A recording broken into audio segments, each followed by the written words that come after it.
Hello everyone, hope you're all doing well. Day 24 for me today. Just hearing that sounds fucking brilliant. Feeling much better than I am yesterday, or than I was yesterday.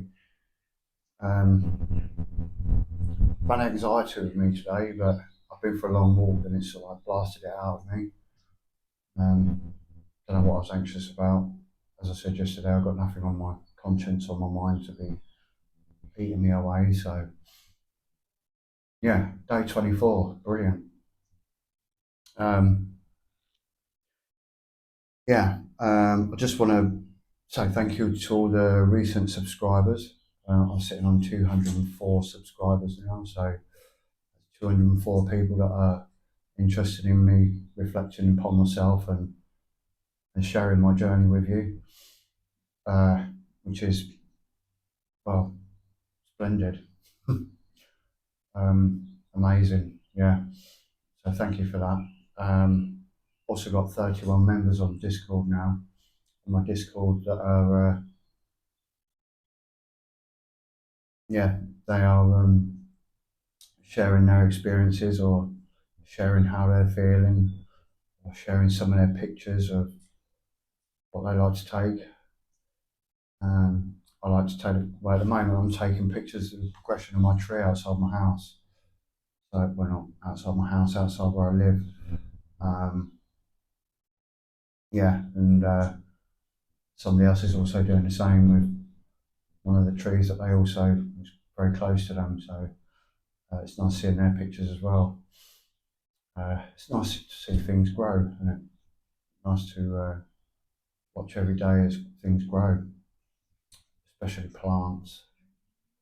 But anyway, um, yeah, it's the start of the weekend, so I hope you all have a good weekend, especially if you've been working hard all week.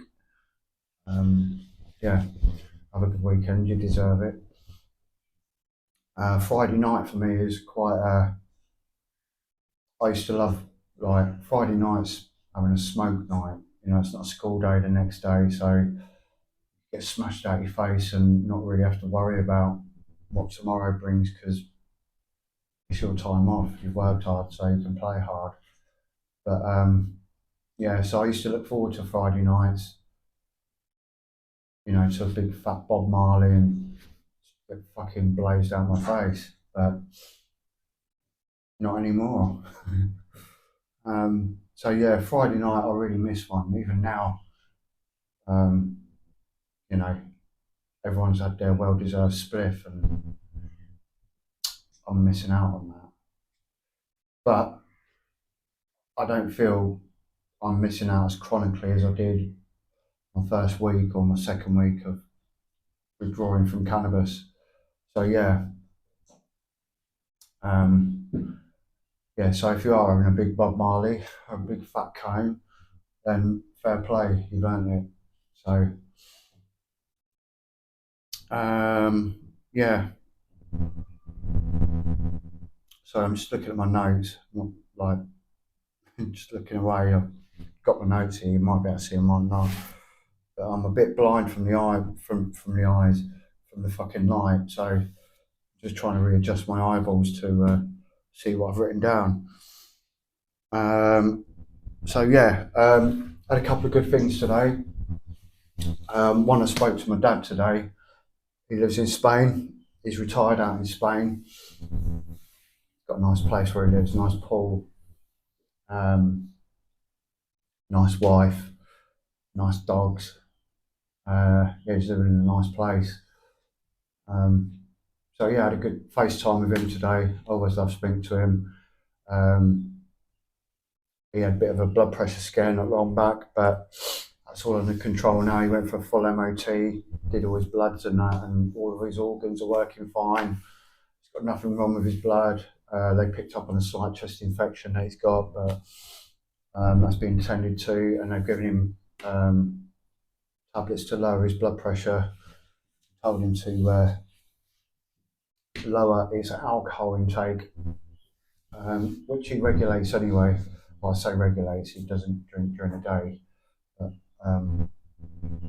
he has a drink at night. Fair dues, he's retired. You know, he's worked all his fucking life really hard, so he's quite within his right to do whatever he fucking wants now, in my eyes. Plus, he's a fucking golden person, and he deserves it. So yeah, I'm also really happy for my daughter and her fiance, because they're actually moving into their own house on Monday, which is a really big thing for them. It's their first house.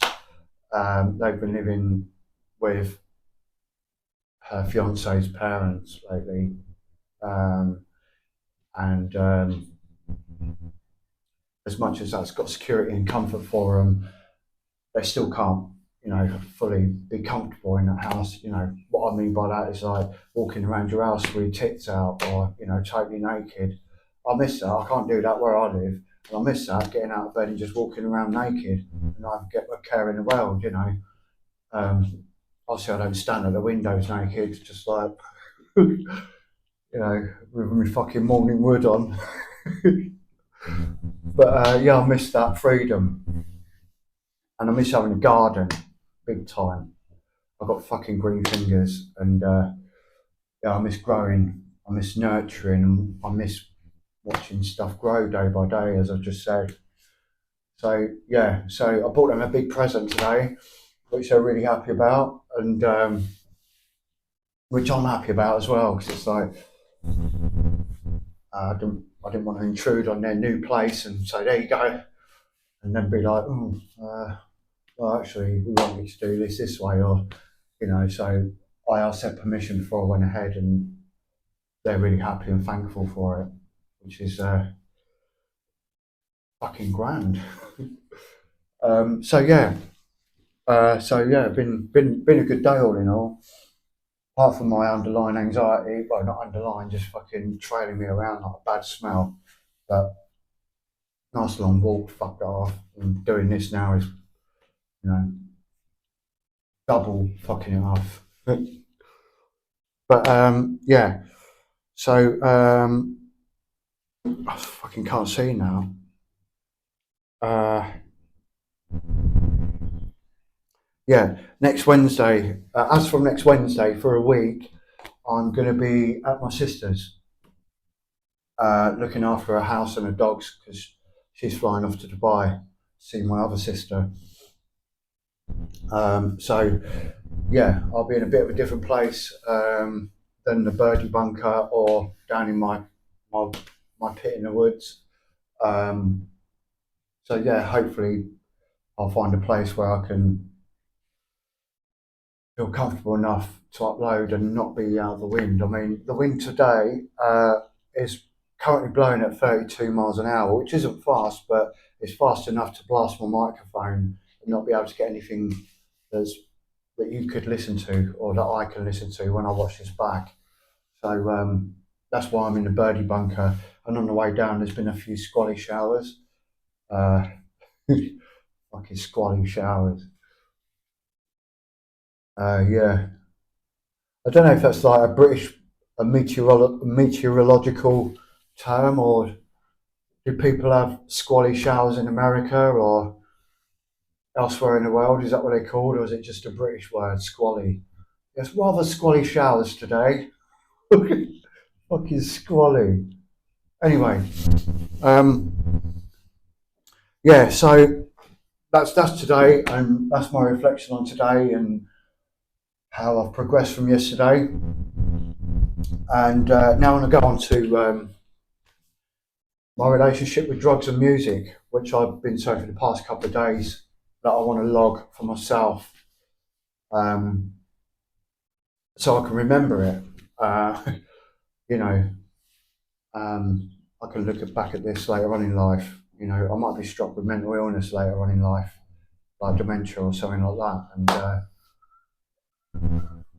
not being able to, you know, get the full extent of what I'm reading, or not being able to remind myself of what I did or how I was, or I think you know what I mean. Anyway, but anyway, yeah. So going back to, I think I left off like I'd come back from the Falkland Islands from the army, did an operational tour out there, spent Christmas had my Christmas in March um, with my mum and my nan and my friends, and celebrated that, and then went back to camp. Had 3 weeks off, like celebrating Christmas sort of. But yeah, went back to camp, and so it was like a lot changed. A lot had changed in that time we were away, and when we come back, um, the first Gulf War had happened, um, and the rave scene. I hate the word rave, but that's what everyone called it back then. The rave music. I hate that fucking terminology. It's so crap. The rave scene was kicking off, and yeah, a lot of people that were smoking that I'd mingled with in my battalion, they'd all come back from like their leave with like uh, ecstasy tablets, E's, pills, yeah, Jimmy Eels, little fellas, small geezers, fucking whatever you called them. But ecstasy tablets showed up on the scene, and getting back to the rave music, because that's what boomed. They sort of like both boomed off at the same time. Um, we were picking up on it. Like we were before that. Like we were listening to hip hop, as I said before, like proper hip hop, not shit bollocks hip hop that's made nowadays. That's made for money. This music was made for fucking passion and love, not what is made today. It's all bollocks and full of fucking lyrics that just mean a load of shit. Um, so yeah, we were listening to hip hop back then, and a couple of our friends were also listening to like techno that was like being made in Belgium and Holland, or the Netherlands and Germany. They were making like proper hard industrial techno. So that was like deeply, deeply underground. And so now and again we'd get little snippets of underground techno from places. And the rave scene were like adopted the techno from Europe. It was mainly European techno that the rave scene were playing. Um, Not many artists in Britain were making techno. There was a few artists that were like British artists like the Orb and Aphex Twin that were making their own genre of music, and it was more left field or ambient left field music. Um, Amazing music, like just totally out there, especially Aphex Twin. I mean, if you don't know Aphex Twin, go and look at some of his stuff. It's just like there's no other person on the planet that's making music like him. There's no one else on the planet that's like that man.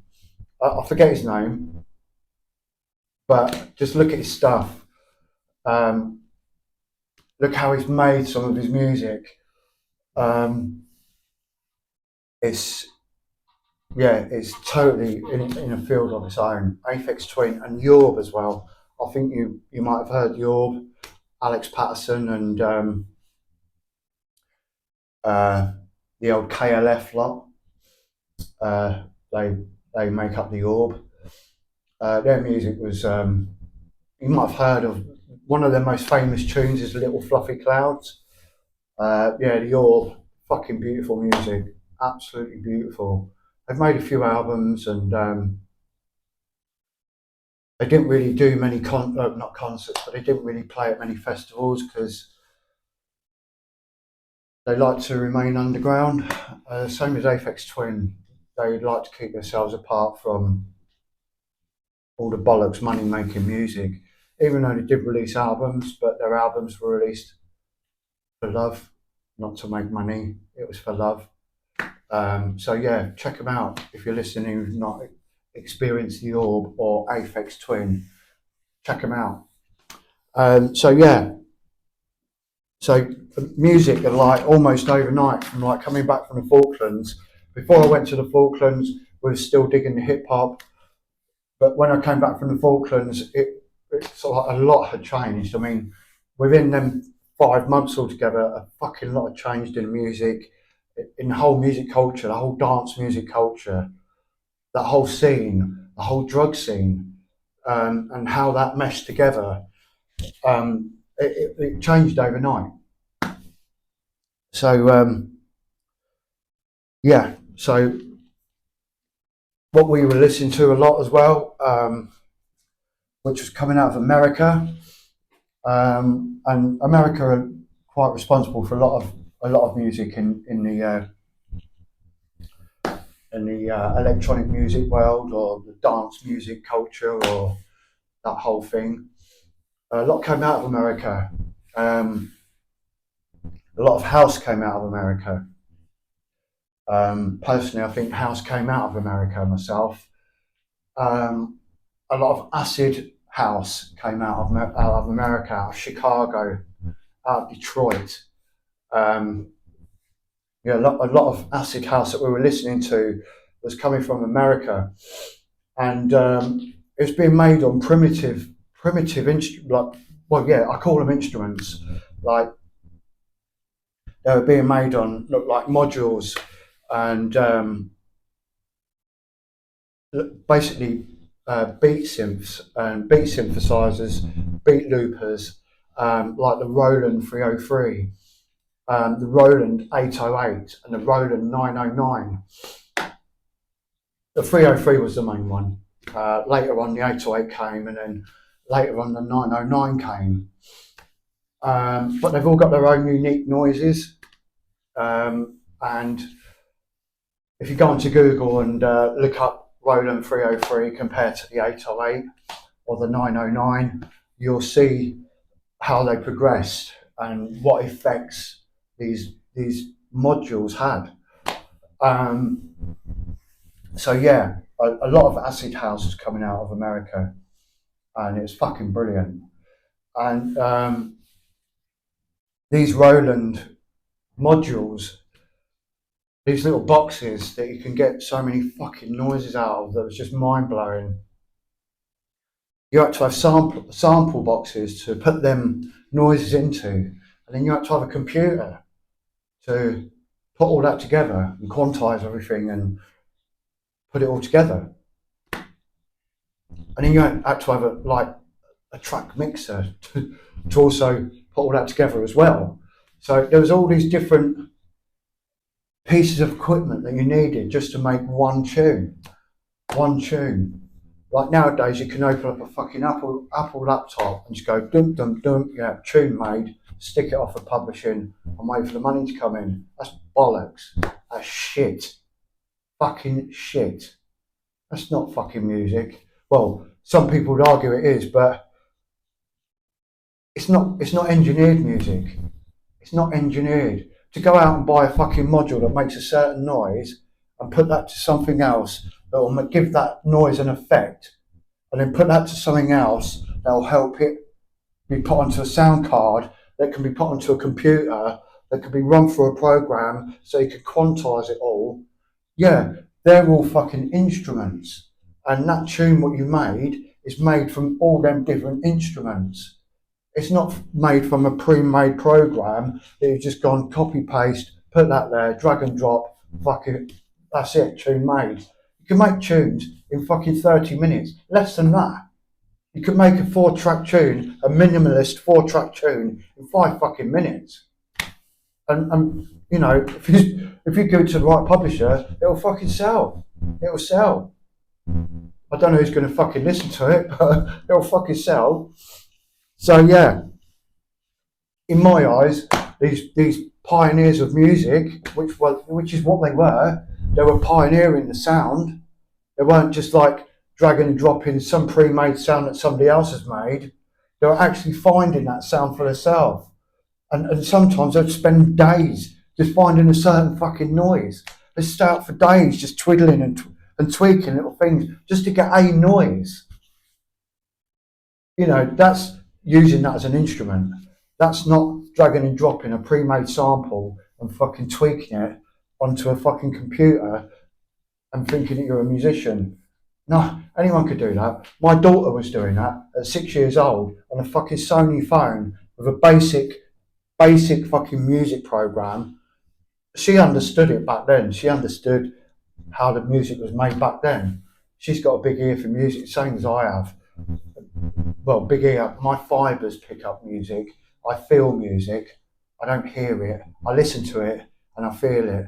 But the hearing thing, it's only part of it. I fucking feel it. And that's what music is feeling.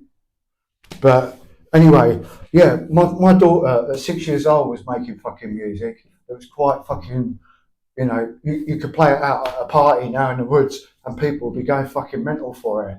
Yeah, she was using pre-made noises that were in her phone, but she was still creating music. That might go against what I've just said about opening up your laptop in creating music, but she, as a 6-year-old, was finding out about music. So yeah, she was creating her own loops and that with pre-made samples, yeah, albeit. But a 6-year-old understanding the construction of 4x4 beats, how them beats are made up, how them beats are fucking stringed along, what's good to put in those beats at what times, what's melodic. You know, she understood that then. I was quite amazed at some of the stuff she used to come out with. But do you like that, Dad? Yeah, I fucking love it. It's fucking brilliant.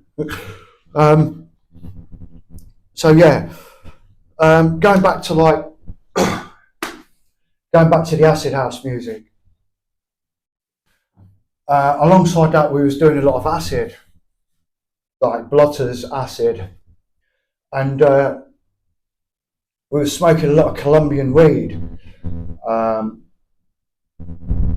You know, monkey bedding, fucking block weed, stems, seeds, female flowers, male flowers, at whatever age they were fucking are in their growth. Yeah, whatever. Sorry, I'm not editing that out.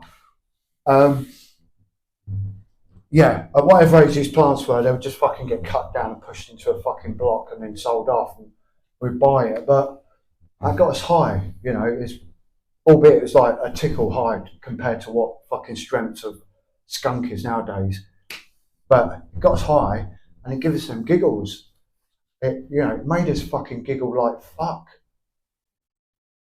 And like, I miss that. I really miss that. Like, you can smoke some weed now and like, or Thai weed. Thai weed's not all that strong. Thai weed will give you them like giggles, like proper belly laugh, fucking laughs. But yeah, so we were smoking a lot of monkey bedding. That's what that's what I used to call it. Block weed. It used to smell nice. But you know, most of it was made up of stems and fucking seeds, and pickled that out, and yeah, what was left, we smoked it. But we were doing a lot of acid at the time. Yeah, going back to acid. And we were doing blotters, they were like bits of paper, but we were also doing these things called microdots. I don't know if anyone else has come across microdots, but we'd buy these. They were like little lighter flints that you have, what you put in a lighter. Yeah, they were like the size of that, the same width, the same size, and obviously they had liquid acid put onto them, and we would neck them. We used to buy them in a piece of fucking folded over sellotape, clear Scotch tape, and spend ages picking the fucking shit apart to get the microdot out. We just necked them, and fuck, they were like, they were totally different to blotters, even though it was liquid acid just being put onto that medium.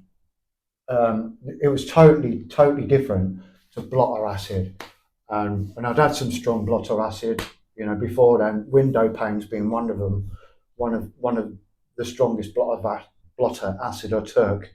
Window panes were fucking strong, But these microdots were like, they were different, totally different. Even though it was lysergic acid, it was LSD 25. It was fucking strong. It was more diagonal than fucking straightforward. It was fucking beautiful, beautiful, and it lasted a very, very long time. Um, yeah. So I don't know if you've ever had microdots, or the older generation out there might know what I'm on about, or might have come across them more, but they're not about anymore.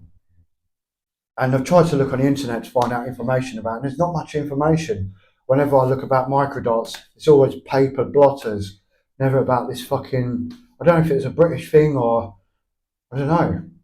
I don't know, but it was a fucking strong thing. I know that. But just going back to my fucking, just going back to my notes. Yeah. So yeah, I'm fucking totally blind now. Give me a minute. Um,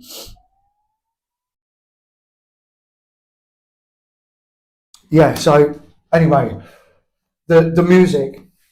Going back to the music, the industrial techno and the acid music. I'll go back to the acid music.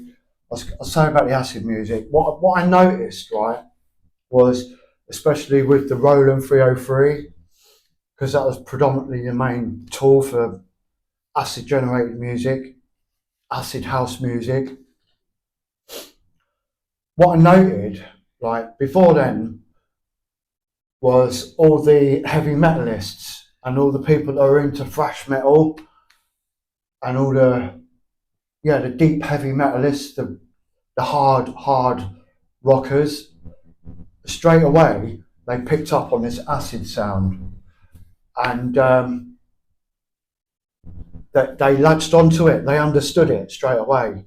They understood what it did to the brain and how it could take them away. Like their heavy metal and their thrash metal used to trance them out, and whatever drugs they might have been taking at the time meshed in with their fucking hard rock music, heavy metal music, thrash metal music, and punk music. Punk music was in there also. How overnight they went from that to acid house, to acid music, and to hard industrial techno. They fucking got that straight away. So there's these older generation, like at the time we're like in our late teens, and these are like 40, 50-year-old people that are like banging acid and fucking going mental at fucking raves. And it's like, where the fuck have these fuckers come from? And they'd come from the fucking hardcore rock scene, hardcore heavy metal rock scene, which was like, that was quite, yeah, that was fucking brilliant. Seeing these old people like in their 50s and that, just fucking going mental. That was fucking brilliant. So yeah, acid house and European techno, how that was coming into Britain, but Britain hadn't really done much with it at the time. We were all still heavy. The hip hop culture was still, it reigned the streets, but the techno side of music hadn't really. It was coming in, but it wasn't. It hadn't taken over yet. It wasn't. It hadn't become a big culture. The rave music and rave scene was all European stuff, or Detroit techno, or acid house, and so yeah, all the parties, all the free party scene was all playing predominant. They were playing European and American music, and it was like, but all the drugs at these parties were being sold by British people or English people or like people that were selling speed and uppers and downers in the 80s and selling cocaine back in the 80s, the 70s, and maybe in the 60s. We're now starting to sell ecstasy tablets. And ecstasy tablets back in the 90s is what I will carry on talking about tomorrow. So thank you for watching and thank you for listening. If you got all the way to the end, thank you. And until tomorrow, tread lightly and breathe deeply. Thank you for watching. Bye.